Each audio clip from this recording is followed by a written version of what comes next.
Good morning to all of you.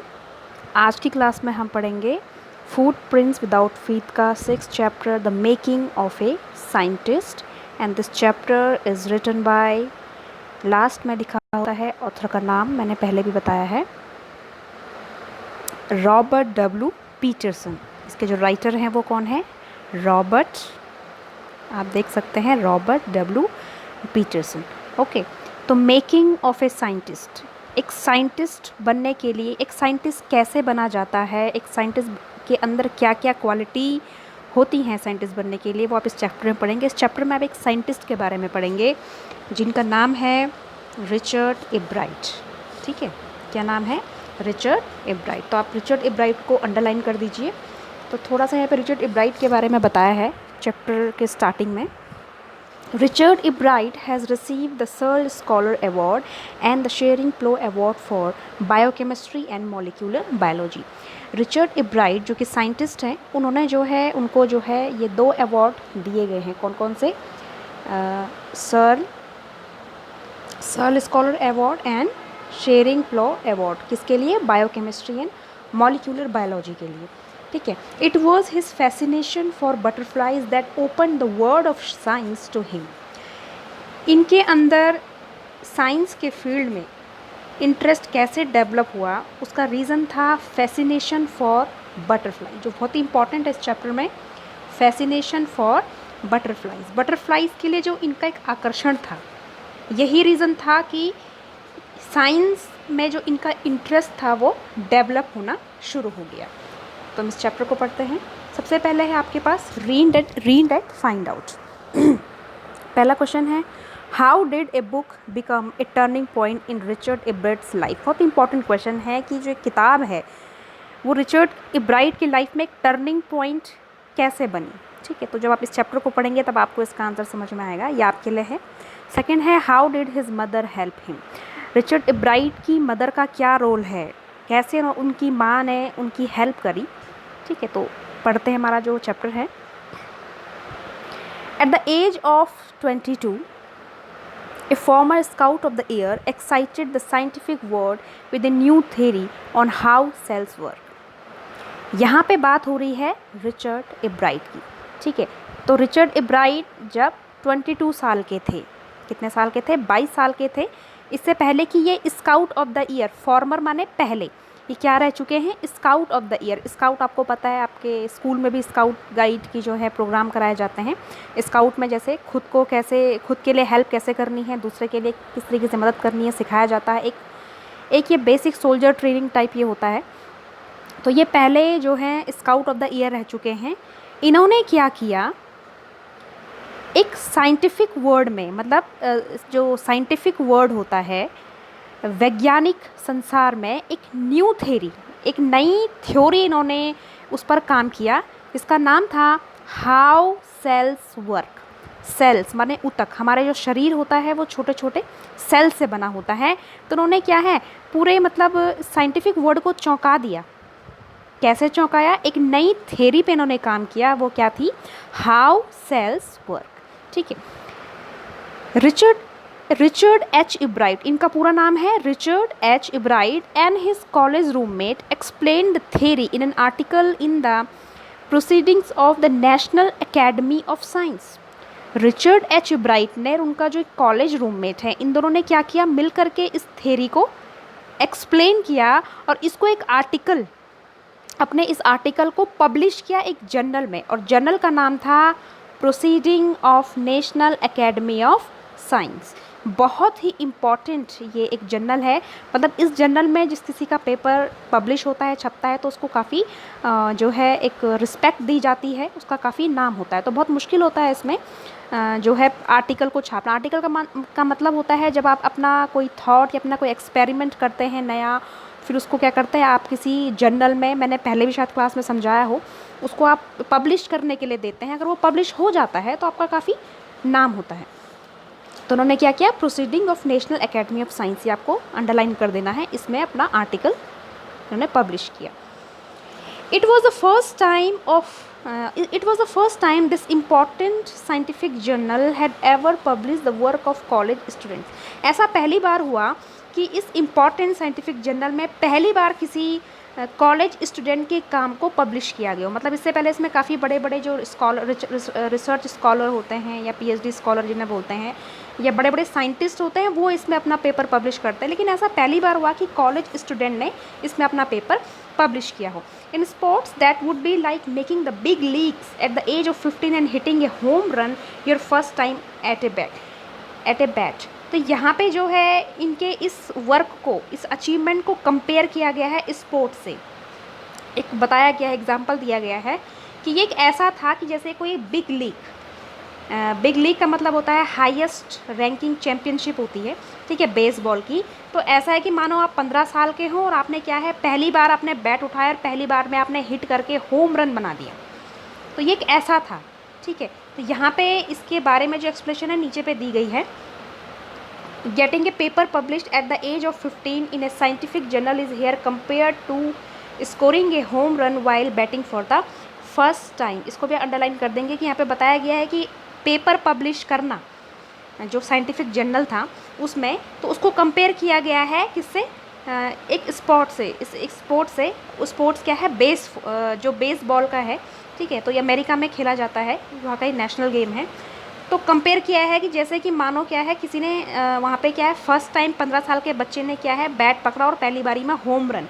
तो baseball में जो है होम रन स्कोर किया जाता है, ये काम वैसा था। मतलब इसको कंपेयर किया गया है उनके वर्क को इस बेसबॉल से, ठीक है। इतना अच्छा उनका काम था। For Richard एब्राइट it was the first in a long string of achievements in science and other field. Richard एब्राइट के लिए ये पहला जो है उसके जो स्ट्रिंग ऑफ अचीवमेंट, मतलब इससे पहले भी उसको काफ़ी, स्ट्रिंग का मतलब है श्रृंखला, उनको काफ़ी अचीवमेंट मिले थे, लेकिन ये इतना बड़ा अचीवमेंट उनको पहली बार मिला था साइंस और उनके जो और अदर फील्ड्स जो हैं उसमें। मतलब वो पहले से ही काफ़ी वो एक बहुत ही टैलेंटेड किस्म के रहे हैं रिचर्ड एब्राइट, ठीक है। तो ये पहला काम था जिसमें कि उनको इतना बड़ा अचीवमेंट मिला। And it all started with butterfly. उनका जो ये अचीवमेंट का जो सिलसिला था, उनको जो मिलना शुरू हुआ, ये किससे शुरू हुआ, बटरफ्लाइज। अब यहाँ पे हम बात करते हैं रिचर्ड एब्राइट का जो इंटरेस्ट है साइंस के प्रति कैसे क्रिएट हुआ, इतने बड़े साइंटिस्ट ये कैसे बने, इनके बचपन से लेकर के कॉलेज लाइफ तक इन्होंने क्या क्या एक्सपेरिमेंट किए, वो हम यहाँ पे पढ़ेंगे। तो आगे है, an only child Ebright grew up north of Reading, Pennsylvania. There wasn't much I could do there, he said. I certainly couldn't play football or baseball with a team of one, but there was one thing I could do, collect things. यहाँ पे बताया गया है कि जो Richard एब्राइट है ये grew up माने इनका जो पालन पोषण हुआ ये कहाँ हुआ, नॉर्थ ऑफ रीडिंग, पेंसिल्वेनिया के रीडिंग में। रीडिंग एक जगह का नाम है, पेंसिल्वेनिया जो है अमेरिका में पड़ता है। तो आपको ये अंडरलाइन कर देना है कि कहाँ पे ग्रू अप हुए, ये पेंसिल्वेनिया की रीडिंग में, ठीक है। ये आपको अंडरलाइन कर देना है जब ये छोटे थे। तो यहाँ पे ये कह रहे हैं कि there was not much I could do there, कि मैं वहाँ पे ज़्यादा कुछ नहीं कर सका। क्यों, आई सर्टेनली कुडेंट प्ले फुटबॉल और baseball with the team of one. और मैं जो हूँ निश्चित रूप से जो है ना तो फुटबॉल खेल सका और ना ही baseball with the team of one, क्योंकि मैं अकेला था, मेरी कोई टीम नहीं थी, इसलिए मैं ये नहीं कर पाया। But there was one thing I could do, collecting. लेकिन एक चीज़ थी जो मैं जो मैंने की, वो क्या था, कलेक्टिंग, चीज़ों को कलेक्ट करना, ठीक है। आगे है, so he did and did he ever. इसीलिए उन्होंने ये चीज़ की और हमेशा उस चीज़ को करते रहे। बिगनिंग इन किंडरगार्टन, अब शुरुआत होती है उनकी केजी से, ठीक है। जब वो छोटी क्लास में थे तो यहाँ से बताया जा रहा है कि वो क्या करते थे, उनके अंदर इंटरेस्ट जो था कहाँ से शुरू हुआ था। तो बिगनिंग इन किंडरगार्टन, जब वो केजी में थे, एब्राइट collected butterflies with the same determination that has marked all his activities. एब्राइट का एक क्वालिटी थी उनके अंदर कि डिटर्मिनेशन, एक जो विल पावर थी, दृढ़ निश्चय उनके अंदर था चीज़ों को कलेक्ट करने का, ठीक है। तो उनकी मतलब ये आप कह सकते हो कि बहुत ही अच्छी उनके अंदर क्वालिटी थी, उनके सारे एक्टिविटीज़ में ये क्वालिटी देखी जा सकती थी। तो उनका जो एक शौक़ था बटरफ्लाई को कलेक्ट करने का, जिस डिटर्मिनेशन के साथ वो करते थे, वो यहाँ पे आपको देखने को मिलेगा। He also collected rocks, fossils and coins. He became an eager astronomer to sometime star gazing all night. साथ ही साथ इन्होंने क्या क्या कलेक्ट किया, रॉक्स माने चट्टाने, ठीक है, रॉक्स छोटे छोटे पत्थर भी आप बोल सकते हैं, छोटे छोटे अलग अलग टाइप के स्टोन होते हैं। फॉसिल्स का मतलब होता है जीवांश, मतलब आज से हज़ारों सालों पहले जो प्लांट्स और जो एनिमल्स हैं जो मतलब डेड हो चुके हैं, उनके जो अवशेष होते हैं, तो उसको खुदाई के द्वारा मिट्टी खोद करके उनको निकाला जाता है, तो उनको बोलते हैं फॉसिल्स। कॉइन्स इनको कलेक्ट करने का शौक़ था। He became an eager astronomer. वो क्या है, ईगर माने जो जिसके अंदर बहुत ही क्यूरोसिटी होती है, जिज्ञासा, ठीक है। एस्ट्रोनॉर्मर का मतलब होता है एक खगोल शास्त्री, इसको हिंदी में बोलते हैं, जिसको कि स्टार मून को देखने का शौक़ होता है, ठीक है। उनको गेज़ करने का शौक़ होता है, लगातार देखना, ठीक है, उसको बोलते हैं astronomer. To sometime star gazing all night. और ये इनको इतना शौक़ था कि तो कई बार इनकी जो रात है वो स्टार गेजिंग में ही निकल जाती थी, मतलब स्टार को देखने में ही पूरी रात ये निकाल देते थे। कौन? रिचर्ड एब्राइट। तो यहाँ पे जो है रिचर्ड एब्राइट के बारे में बताया गया है कि इनकी शुरुआत जो हुई थी बटरफ्लाई को कलेक्ट करने की, वो हुई थी किंडरगार्टन से। और साथ ही साथ इनको क्या कलेक्ट करने का शौक़ था? Rocks, fossils and coins. और इसके अलावा इन्होंने जो है, यहाँ पे आपको ध्यान देना है कि इन्होंने जो एक थ्योरी जो एक इन्वेंट करी थी, हाउ सेल्स वर्क, सेल किस तरीके से काम करते हैं, ये इनकी थ्योरी इनकी पब्लिश हुई थी proceedings of national academy of science में। आगे हम पढ़ेंगे। अब यहाँ पे आपको एक ध्यान देने वाली जो बात है, क्योंकि यहाँ पे अमेरिका की बात हो रही है। अमेरिका में जो स्कूल सिस्टम था वो क्या था कि first grade, second grade, third grade और फोर्थ ग्रेड आपको दिख रहा है यहाँ पे। तो फर्स्ट से लेकर के फिफ्थ ग्रेड तक को बोला जाता था एलिमेंट्री स्कूल, प्राथमिक शिक्षा, जिसको कि किंडरगार्टन लिखा है, ठीक है। यह आपको इसलिए बताया जा रहा है क्योंकि आगे चैप्टर में ये सारी चीज़ें आएंगी, ताकि आपके माइंड में रहे, आप कंफ्यूज ना हो।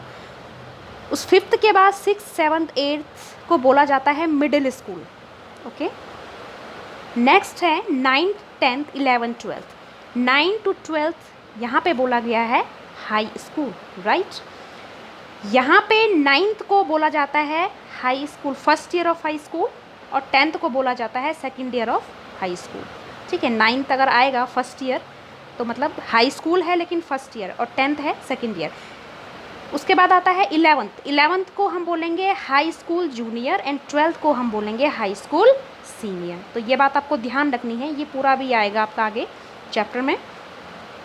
जब आप ग्रेजुएट हो जाते हैं, ठीक है, यहाँ पे इसको बोलते हैं ग्रेजुएट 12th के बाद, तो उसके बाद आपका जो कॉलेज आता है, कॉलेज में फर्स्ट ईयर को बोलते हैं fresh year, second year sophomore year, third year junior, fourth year senior year.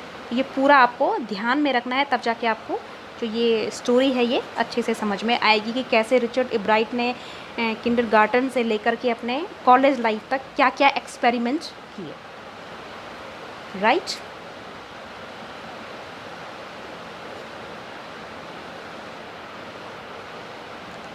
Next है, from the first he had a driving curiosity along with a bright mind. तो सबसे पहले जो है रिचर्ड एब्राइट के अंदर एक ड्राइविंग क्यूरियोसिटी थी, एक उत्सुकता थी, जिज्ञासा थी चीज़ों को जानने की, विद ए ब्राइट माइंड। इनका जो माइंड था बहुत ही ब्राइट था, ठीक है। पहली चीज़ हमने पढ़ी जब ये किंडरगार्टन में थे तो इनके अंदर डिटर्मिनेशन था। सेकेंड चीज़ हमने पढ़ी कि ड्राइविंग क्यूरियोसिटी, एक जिज्ञासा है चीज़ों को जानने की। तो आप समझ सकते हैं कि साइंटिस्ट बनने के लिए क्या क्या साइड बाय साइड आपको क्वालिटीज़ भी पता चल रही हैं, डिटर्मिनेशन, ड्राइविंग क्यूरियोसिटी, उनका माइंड बहुत ब्राइट था, okay. Next, he also had a mother who encouraged his interest in learning. उनकी जो माँ थी, ठीक है, उनकी माँ ने हमेशा जो है रिचर्ड एब्राइट को बहुत ज़्यादा एनकरेज किया, उनको प्रोत्साहित किया, ठीक है, उनका इंटरेस्ट क्रिएट किया कि उनको लर्न करना है, चीज़ों को सीखना है, ठीक है। तो यहाँ पे उनकी माँ ने बहुत बड़ा रोल प्ले किया है, साइंटिस्ट बनने के पीछे उनकी माँ का बहुत बड़ा हाथ है। तो ये क्वेश्चन कई बार बोर्ड एग्ज़ाम में भी आता है, ठीक है, उनकी माँ ने कैसे हेल्प किया। तो शुरू में मैंने अभी पूछा था चैप्टर के शुरुआत में जो क्वेश्चन था, ठीक है, तो वो क्या करती थी, she took him on trips. उनकी माँ उनको ट्रिप में ले जाती थी, क्योंकि आप जितना ज़्यादा ट्रिप में जाएंगे, बाहर जाएंगे, उतना ज़्यादा आप सीखेंगे। Bought him telescopes, microscopes, cameras, mounting materials and other equipment and help him in many other ways. उनकी माँ ने उनको टेलीस्कोप खरीदे, माइक्रोस्कोप खरीदे, कैमराज खरीदे, माउंटिंग मटेरियल जो भी होता है, बहुत सारे जो अदर जो इक्विपमेंट, जो उपकरण हैं, जो उनको हेल्प कर सके सीखने में, वो सारी चीज़ें उनकी माँ ने उनको ख़रीद करके दी। I was his only companion, companion का मतलब होता है साथी, until he started school his mother said. Richard की माँ बोलती हैं कि जब तक रिचर्ड स्कूल नहीं गए तब तक मैं जो हूँ रिचर्ड की, मैं उनकी कंपेनियन थी, मैं ही उनकी साथी थी, मैं ही उनकी दोस्त थी। After that I would bring home friends for him, उसके बाद जो है मैं रिचर्ड के लिए उसके कुछ फ्रेंड्स जो है उसको घर लाती थी ताकि वो अपने फ्रेंड के साथ बात कर सके, कुछ सीख सके, ठीक है। But at night we just did things together, लेकिन रात के टाइम पे जो है हम दोनों सारी चीज़ें साथ में करते थे, ठीक है। Richie was my whole life after his father died when Richie was in 3rd grade. यहाँ पे रिचर्ड ब्राइट का जो उसका पेट नेम है वो बोला गया है रिची। तो रिचर्ड की माँ रिचर्ड को रिची कहकर पुकारती थी, और वो यहाँ पे बता रही है कि जब रिचर्ड 3rd ग्रेड में था, मतलब 3री क्लास में था, तो रिचर्ड के फादर की डेथ हो गई थी। तब से लेकर के आज तक जो रिची है वो मेरे लिए क्या है, मेरी लाइफ है, ठीक है। She and her son spend almost every evening at the dining room. यहाँ पे बताया गया है कि जो रिचर्ड की माँ है और जो रिचर्ड है वो अपना सारा टाइम जो है डाइनिंग रूम, डाइनिंग माने जिसमें बैठ करके बड़ा सा टेबल होता है, चारों तरफ चेयर्स होती हैं, डाइनिंग टेबल में वो अपना पूरा टाइम स्पेंड करते थे दोनों एक साथ। If he didn't have things to do I found work for him, not physical work but learning things. यहाँ पे उनकी माँ कह रही है कि यदि रिचर्ड के पास कुछ काम करने को नहीं होता था तो मैं उसके लिए काम देती थी। वो काम फिजिकल काम नहीं होता था, ये नहीं कि मैं उसको कोई फिजिकल एक्टिविटी करने को दे रही हूँ, नहीं, बट लर्निंग थिंग्स, ऐसे काम देती थी जिससे कि वो कुछ सीख सके अपने लाइफ में, ठीक है। ही लाइक्ड इट, और यहाँ तक कि रिचर्ड को भी वो काफ़ी पसंद था। He wanted to learn, next चीज़ है ही वॉन्टेड टू लर्न, क्योंकि रिचर्ड भी नई नई चीज़ों को सीखना चाहता था। तो नेक्स्ट क्वालिटी में क्या पता चले रिचर्ड की, ही वॉन्टेड टू लर्न।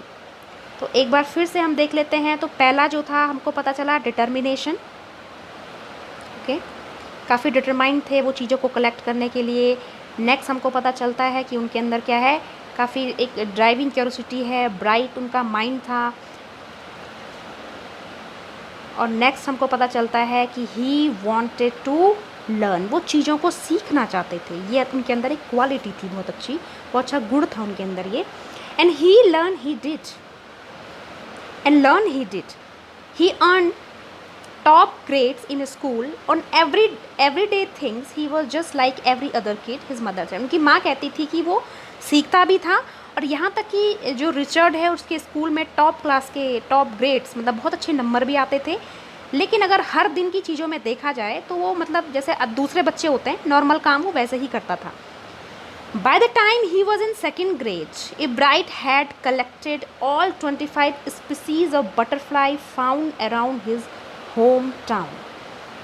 यहाँ पे बताया गया है कि जब रिचर्ड इब्राइट 2nd ग्रेड में थे, मतलब 2nd ग्रेड माने 2nd क्लास में थे, तो रिचर्ड इब्राइट ने जो है 25 स्पीसीज़ ऑफ बटरफ्लाई जो है कलेक्ट करी थी अपने होम टाउन में। तो नीचे पे आपको एक बॉक्स दिया गया है, ठीक है। तो इस बॉक्स में आप देख सकते हैं कि रिचर्ड इब्राइट ने 25 जो है स्पीसीज़ माने प्रजाति, बटरफ्लाई माने जो तितली होती है उनकी बटरफ्लाई को कलेक्ट किया था। तो यहाँ पे स्पीसीज़ एंड सब species of butterfly collected in 6 weeks in reading Pennsylvania. 6 हफ्तों में पेंसिल्वेनिया के रीडिंग जो है जगह का नाम है, वहाँ पे स्पीसीज़ और सब स्पीसीज़ जो है कलेक्ट किया था।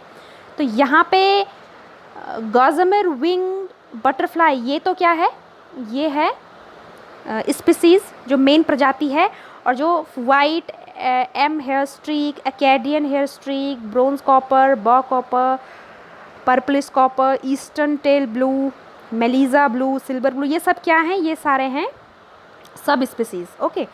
तो वैसे ही इसमें है दूसरा स्नाउट बटरफ्लाई, तो ये स्पीसीज़ है मेन और इसकी कोई सब स्पीसीज़ नहीं है। वैसे है वुड निब एंड सेटायर्स, फिर मोनार्क है, फिर वाइट एंड सल्फर्स हैं, ब्रश फूटेड बटरफ्लाई है। तो सबके आप देखेंगे स्पीसीज़, तो ये सब आप देखेंगे कितने हैं, ये पूरे 25 प्लस 24 हैं, प्लस स्नाउट बटरफ्लाई को ऐड कर देंगे तो ये कितने हो गए 25 स्पीसीज़। तो यहाँ पे जब वो 2nd ग्रेड में थे रिचर्ड इब्राइट, तो उन्होंने ये पूरे 25 स्पीसीज़ को डिस्कवर किया था, इनको कलेक्ट किया था अपने ही होम टाउन में, ठीक है। तो ये आपको याद नहीं करना, ये सब आपके नॉलेज के लिए है। नेक्स्ट है That probably would have been the end of my butterfly collecting, he said, but then my mother got me a children's book called The Travels of Monarch X. That book, which told how monarch butterflies migrate to Central America, opened the world of science to the eager young collector. यहाँ पे बता रहे हैं Richard bright कि जब मैंने ये butterfly collect किए थे तो मुझे लग रहा था कि शायद अब ये मेरा, अब इसके ज़्यादा, इससे आगे ज़्यादा मैं कलेक्ट नहीं करूँगा, संभव तो, प्रोबेबली माने संभव तो ये मेरा एंड था बटरफ्लाई कलेक्टिंग का, ठीक है, क्योंकि बहुत मैंने कलेक्ट कर लिया था। बट अचानक से क्या हुआ, माई मदर, मेरी माँ ने जो है मेरे को एक चिल्ड्रन बुक दी, एक बच्चों की बुक दी। ये आपको अंडरलाइन करनी है। इस बुक का नाम था the travel of monarch x. अब क्या हुआ, इस बुक को देने के बाद जब उनकी मॉम ने उनको एक बुक गिफ्ट करी, इस बुक में बताया गया था कि how monarch butterfly migrate to central America, कि जो मोनार्क बटरफ्लाई होते हैं, मोनार्क यहाँ पे दी गई है ऊपर स्पीसीज़ में, आप देख सकते हैं ये मोनार्क, ठीक है, मोनार्क और मिल्क वीड इन्हें बोलते हैं। तो यहाँ पे बताया गया है कि जो मोनार्क बटरफ्लाई हैं वो माइग्रेट, मतलब एक जगह से दूसरी जगह जाना, तो वो सेंट्रल अमेरिका में कैसे माइग्रेट होती हैं ये बताया गया था। Open the world of science to the eager young collector. इस बुक ने जो है, ये टर्निंग पॉइंट था रिचर्ड इब्राइट की लाइफ में। इन्होंने उनके साइंस के जो द्वार थे, ठीक है, वो खोल दिए। उनको लगा कि नहीं, मुझे अब आगे कुछ करना है इसी फील्ड में। जो एक ईगर यंग कलेक्टर था ना, ईगर माने उत्सुक, जिज्ञासु, यंग कलेक्टर माने किसको बोला गया है, रिचर्ड इब्राइट को। तो उनको लगा कि अब मेरी जो जर्नी शुरू होती है आगे एक्सपेरिमेंट करने की, वो अब शुरू होती है। इससे पहले तो उनको लगा था कि बहुत हो गया, मैंने जो 25 स्पीसीज़ कलेक्ट की हैं ये एंड हो चुका है, लेकिन नहीं, यहाँ से उनकी अब शुरुआत होती है, ठीक है। तो इसीलिए आपको क्वेश्चन पूछे गए थे शुरुआत में, how did a book became a turning point in Richard Ebright life, कैसे टर्निंग पॉइंट हुई वो book, and how did his mother help, उनकी माँ ने उनको कैसे हेल्प किया। तो अभी आप नहीं पढ़ा है, ये आपको करना है, ठीक है। तो यहाँ पे आपको जो चीज़ें याद रखनी है वो ये रखनी है कि इब्राइट का जो ग्रो अप हुआ था वो रीडिंग पेंसिल्वेनिया में हुआ था। उनकी जो थ्योरी थी हाउ सेल्स वर्क, ठीक है, proceeding of national academic science, ये इनका जर्नल था।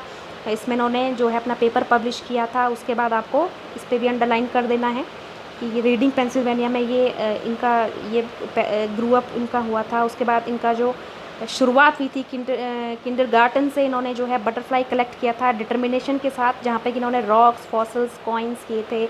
ये एस्ट्रोनॉर्मर थे। नेक्स्ट है इनकी ड्राइविंग जो क्यूरोसिटी थी, ब्राइट माइंड था। उनकी मॉम ने उनको बहुत इनकरेज किया था, उनके लिए टेलीस्कोप, माइक्रोस्कोप, कैमरा ख़रीदा था, ये काफ़ी सारी चीज़ें। नेक्स्ट है उनका जो एक ही वॉन्टेड टू लर्न, वो लर्न करना चाहते थे। 3 क्वालिटी आपको यहाँ पे पता चल रही है ब्राइट के बारे में। और जब वो किंडरगार्टन में थे तब उन्होंने चीज़ें कलेक्ट की थी, ठीक है। उसके बाद वो जब 2nd ग्रेड में थे, ये आपको याद रखना है, जब वो 2nd ग्रेड में थे तो उन्होंने क्या किया था, ये पूरी 25 स्पीसीज़ यहाँ पे दी गई हैं, ठीक है, ये आपको ध्यान में रखनी है। ये कलेक्ट की थी जब वो 2nd ग्रेड में थे, ठीक। नेक्स्ट है At the end of the book, readers were invited to help study butterfly migration. जो वो बुक उनको दी थी उनकी मॉम ने, बुक का नाम क्या था, the travels of monarch x, the travel of monarch x, ये आपको याद रखना है। इस बुक के एंड में जो रीडर्स थे उनको इनवाइट किया गया था एक स्टडी करने के लिए, ठीक है, कि जो बटरफ्लाई है उनका माइग्रेशन कैसे होता है, वो माइग्रेट कैसे करती हैं, इस पर उनको काम करना था। तो इस बुक के साथ में उनको एक वर्क भी दिया था। तो क्या था वो, They were asked to tag butterflies for research by Dr. Frederick A. Urquhart of the University of Toronto, Canada. उनको एक काम दिया था कि उनको बटरफ्लाई को टैग करना है, ठीक है। और ये बटरफ्लाई टैग का जो इस पर जो रिसर्च कर रहे थे वो कौन थे, doctor Frederick A Urquhart of the university of Toronto, Canada में जगह है, यूनिवर्सिटी ऑफ टोरंटो कनाडा में है। वहाँ पे जो रिसर्चर हैं डॉक्टर फ्रेडरिक ए उर्कहार्ट, ये रिसर्च कर रहे थे बटरफ्लाई के ऊपर। तो इन्होंने जो है रीडर्स को जो है काम दिया था कि बटरफ्लाई को टैग करना है। टैग करने का मतलब बटरफ्लाई की विंग में एक स्टिकर लगाना है, जिससे कि पता चल सके कि ये बटरफ्लाई जो है कहाँ कहाँ से माइग्रेट होकर के आती है, ठीक है। Ebright's mother wrote to Dr. Urquhart and soon Ebright was attaching light adhesive tags to the wings of monarch. Ebright की मॉम ने क्या किया, डॉक्टर उर्कहार्ट को जो है लिखना शुरू किया, उनको लिख करके बताया कि जो उनका बेटा इब्राइट है वो क्या कर रहा है, जो एडेसिव टैग है वो मोनार्क के विंग्स माने पंख पे लगा रहा है, ठीक है। Anyone who found a tag butterfly was asked to send the tag to doctor Urquhart. अगर किसी को भी वो जो बटरफ्लाई है अगर वो मिलती है तो वो जो टैग्ड बटरफ्लाई है उनको उसमें उस पर उनको बताया गया था कि वो उसको तुरंत कहाँ भेज दें, टैग करके उसको डॉक्टर उर्कहार्ट को जो है भेज दें। तो ये जो काम जो स्टडी वर्क दिया था ये था। The butterfly collecting season around reading last 6 week in the late summer. और जो ये बटरफ्लाई कलेक्ट करने का जो सीजन था रीडिंग में, ये लास्ट 6 वीक चला समर के, लेट समर में, ठीक है ना, 6 वीक तक ये काम चलता है। If you are going to chase them one by one you won't catch very many. अगर आप बटरफ्लाई को एक एक करके चेज करते हो, मतलब उनका पीछा एक एक करके करते हो, तो आप बहुत ज़्यादा उसको कैच नहीं कर पाओगे, इसमें टाइम लगता है। So the next step for Ebright was to raise a flock of butterflies. तो जो नेक्स्ट स्टेप था इब्राइट के लिए, उन्होंने क्या किया, बटरफ्लाई को उन्हें रेज करना शुरू किया, मतलब खुद से उनको पैदा कैसे किया जाता है, उन्होंने वो काम शुरू किया। उन्होंने क्या किया, he would catch a female monarch. उन्होंने क्या किया, जो एक फीमेल मोनार्क होता है उसको कैच किया, उसको पकड़ा, टेक हर एग्स, उसके जो अंडे थे उसको लिया, and raise them in his basement through their life cycle. और क्या किया, उसको जो उनका बेसमेंट था, बेसमेंट माने जो अंडरग्राउंड एक रूम होता है, सबसे नीचे बेसमेंट माने सबसे अंडरग्राउंड माने सबसे नीचे की साइड जो होता है, उसमें उन्होंने इनको रेज करना शुरू किया, इनको पैदा करना शुरू किया थ्रू दियर लाइफ साइकिल, उनके लाइफ साइकिल। जैसे पहले क्या होता है, सबसे पहले एग होता है, एग के बाद होता है कैटरपिलर, सबसे पहले एग के बाद बना कैटरपिलर के बाद बनता है प्यूपा, उसके बाद बनती है बटरफ्लाई। तो ये बटरफ्लाई की जो लाइफ साइकिल है, ये आपने साइंस में भी पढ़ी होगी। सबसे पहले एग बनता है, एग के बाद कैटरपिलर बनता है, कैटरपिलर के बाद प्यूपा बनता है, देन एडल्ट बटरफ्लाई, ठीक है। तो इस तरीके से जो बटरफ्लाई की लाइफ साइकिल है वो पूरी होती है। Then he would tag the butterflies wings and let them go. अब जब बटरफ्लाई पूरी बन जाती थी तो रिचर्ड इब्राइट क्या करते थे, उस पर टैग करते थे और उसको जाने देते थे। For several years his basement was home two thousand of monarch in different stages of development. कई सालों तक जो रिचर्ड का जो बेसमेंट था वो एक घर बन गया था हज़ारों मोनार्क का। तो वहाँ पे जो मोनार्क थे वो अलग अलग स्टेज में उनका डेवलपमेंट हो रहा था, मतलब कई सारे जो थे वो प्यूपा की स्टेज में थे, कई सारे जो थे वो कैटरपिलर की स्टेज में थे, कई सारे जो हैं वो बटरफ्लाई बन चुके थे। कई सालों तक ये चलता रहा, ठीक है। तो यहाँ पे आप नीचे ग्राफ देख सकते हैं कि जो कलेक्शन था बटरफ्लाईज का रीडिंग में, ऊपर दिया था ना पहले सेंटेंस में कि reading last 6 week in late summer, तो सी ग्राफ बिलो, आपको ग्राफ देखना है नीचे। Number and kinds of butterflies collected in 6 week, कि 6 वीक में 6 हफ्तों में रीडिंग में जो है जो बटरफ्लाई जो पकड़े, कितनी सारी कैच करी, जैसे कि गॉजामर विंग, तो गॉजामर विंग को 6 हफ्तों में जो है कितनी पकड़ पाया वो, 9, नीचे दे रखा है ना, ठीक है, 9 उन्होंने पकड़ी। उसके बाद है वुड नेम्स एंड सेटायर्स, तो इन्होंने 6 हफ्ते में कितनी पकड़ पाई, ये 2। उसके बाद है ब्रश फूटेड, तो ब्रश फूटेड उन्होंने 6 हफ्तों में 10 पकड़ी हैं। फिर है वाइट्स एंड सल्फर्स, इन्होंने कितनी पकड़ी हैं, 3। फिर है मोनार्क 1, फिर स्नाउच 1। तो ये पूरा ग्राफ बताया है कि आप ज़्यादा नहीं पकड़ पाते हो, ठीक है, जितनी जितनी उनको मिली उतनी उन्होंने उनको कैच करके उनको कलेक्ट किया, ठीक है। आगे है eventually I begin to lose interest in tagging butterflies, it's tedious and there is not much feedback, Ibright said. In all the time I did it, he laughed. Only 2 butterflies I had tagged were recaptured and they were not more than 75 miles from where I lived. यहाँ पे जो है Richard Ebright कह रहे हैं कि धीरे धीरे मेरा जो इंटरेस्ट था बटरफ्लाई को टैग करने में वो ख़त्म हो रहा था, मतलब मैं खो रहा था अपना इंटरेस्ट। क्यों? क्योंकि ये वर्क जो था बहुत ही टेडियस था। टेडियस माने होता है बड़ी थकाने वाला, बहुत ही बोरिंग हो रहा था। And there is not much feedback, और मुझे ज़्यादा फीडबैक भी नहीं मिल रहा था। होता है ना जब आप कोई काम करते हैं और बहुत ही इंटरेस्ट के साथ करते हैं ना, आपको उसका फीडबैक नहीं मिलता है तो फिर आपका इंटरेस्ट जो है वो ख़त्म हो जाता है, ठीक है। इब्राइट कह रहे हैं in all the time I did it, कि काफ़ी लंबे टाइम तक मैंने किया। ही लाफ्ड, और वो हंसे कि only 2 butterflies I had tagged were recaptured, केवल 2 बटरफ्लाई जो मैंने टैग की थी वो दोबारा से पकड़ी गई, मतलब 2 ही, इतनी सारी मैंने कलेक्ट की थी लेकिन उनमें से केवल 2 ही जो है वो रिकैप्चर की गई। And they were not more than 75 miles from where I lived, और जहाँ मैं रहता था वहाँ से केवल वो ज़्यादा दूर तक नहीं जा पाई, केवल 75 माइल्स दूर तक ही वो जा पाई। तो इसलिए जो उनका इंटरेस्ट था वो धीरे धीरे अब क्या हो रहा था, ख़त्म हो रहा था। तो यहाँ पे आपको फिर से चीज़ जो है जो अपने माइंड में रखनी है कि फिर से मैं बता देती हूँ कि किंडरगार्टन में उन्होंने जो है कलेक्ट करना शुरू किया था बटरफ्लाई को। उसके बाद सेकंड ग्रेड में उन्होंने जो है, जब वो सेकंड क्लास में थे, सेकंड ग्रेड में, तो उन्होंने क्या है 25 स्पीसीज कलेक्ट करी थी। ठीक है, उनकी मॉम ने उनको एक बुक दी थी, ट्रैवल ऑफ मोनार्क। उसके बाद उन्होंने क्या किया, जो है कई सालों तक बटरफ्लाई को टैग किया, उसको जो है किसको भेजा, doctor Frederick Urquhart university of Toronto Canada में भेजा। ठीक है, उसके बाद उनका इंटरेस्ट था वो धीरे धीरे ख़त्म हो रहा था।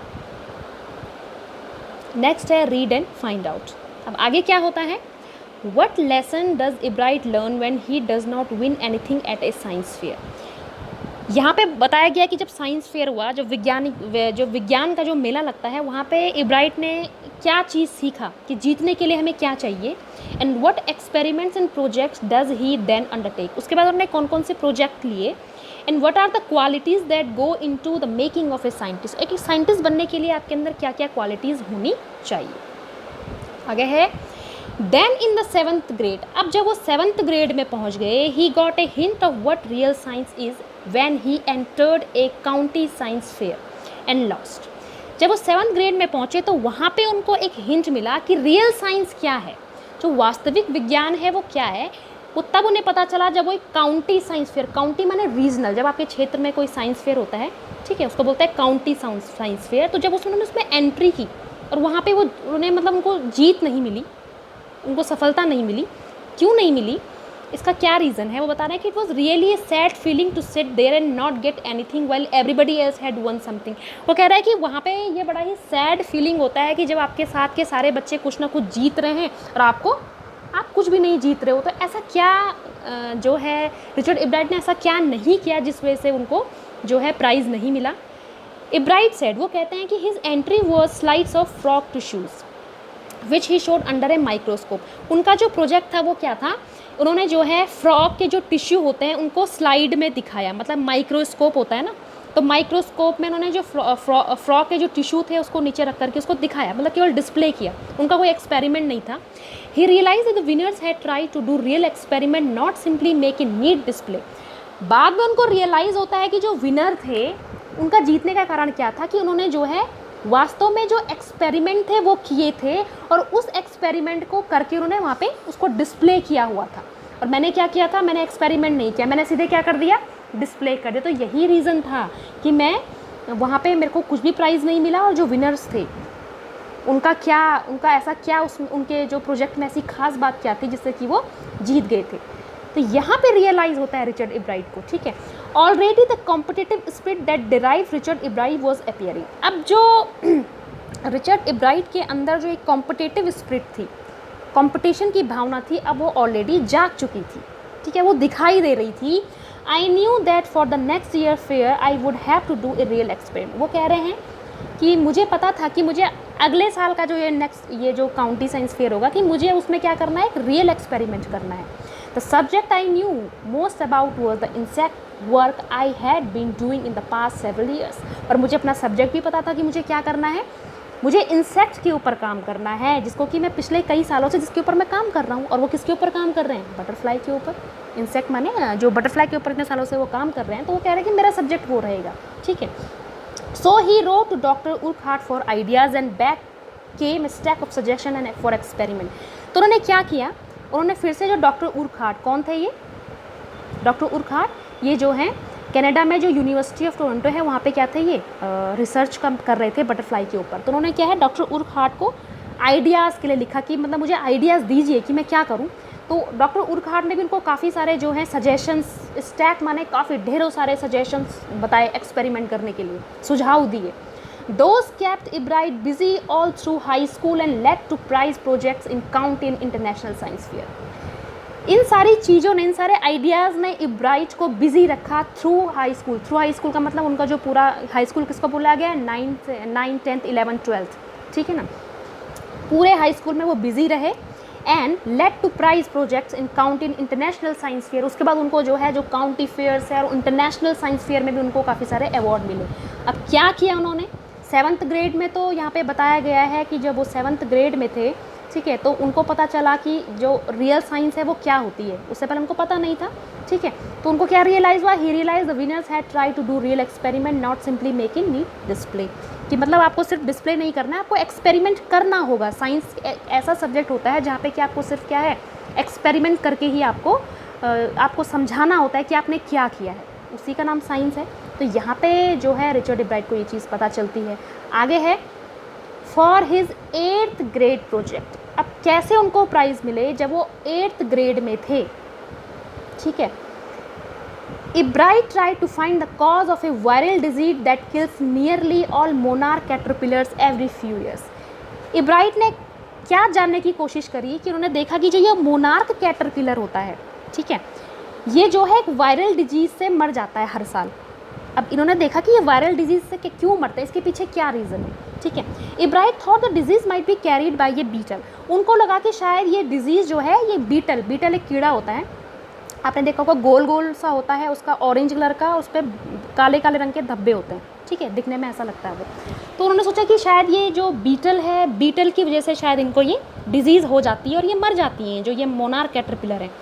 ही tried raising caterpillar in the presence of beetles. और इन्होंने क्या एक्सपेरिमेंट किया, इन्होंने जो है कैटरपिलर्स को रेज किया, मतलब उसको पालना शुरू किया, किसके प्रेजेंस में, बीटल्स के प्रेजेंस में। मतलब कैटरपिलर इन्होंने पालना शुरू किया और वहाँ पे इन्होंने कुछ बीटल्स भी रख दिए एक्सपेरिमेंट के लिए। I didn't get any real result. वो कह रहे हैं कि मुझे कुछ खास इसका रिजल्ट नहीं मिला, but I went ahead and showed that I had tried the experiment, this time I one.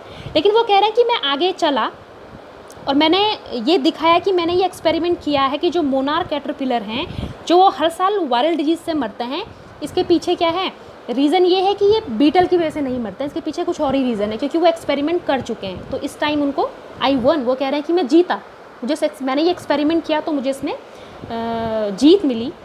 Next year his science fair project was testing the theory that viceroy butterflies copy monarchs.